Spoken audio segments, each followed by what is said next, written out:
Lengo kubwa la mkutano wetu ni kuzungumzia timu ya wataalamu au kupitia timu ya wataalamu ambayo imezungumzia hasa ujenzi wa reli wa kutoka Uvinza, Msongati mpaka Gitega kule Burundi.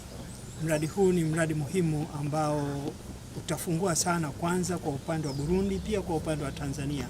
Kama mnavyojua, Burundi, DRC, nchi zote zinategemea bandari ya Dar es Salaam kwa kupeleka mizigo yao na kupakua na kupokea mizigo yao. Sasa kufunguka kwa kupitia njia ya reli hiyo itasaidia sana, kwa sababu reli ndio usafiri wa rahisi kulinganisha na usafiri wote mwingine.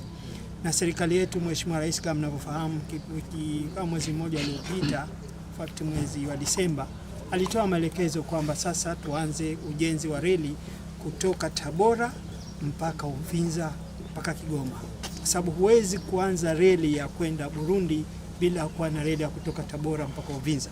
Kwa vile kazi hiyo imeanza na miezi miwili inayokuja tutampata mkandarasi kwa ajili ya kazi hiyo. Baada ya hapo vile tutaendelea na mchakato sasa wa kutafuta makandarasi kwa ajili ya ujenzi wa kutoka Uvinza mpaka Malagarasi kwenye mpaka baina ya Tanzania na Burundi. Hicho ndio kipande chetu chenye urefu wa kilomita takriban 156. Reli itakaojengwa ni reli kama ile iliyotoka Dar es Salaam mpaka Mwanza, yani reli ya standard gauge ambayo itakuwa na mwendo kasi wa spidi ya kilomita 160 kwa saa.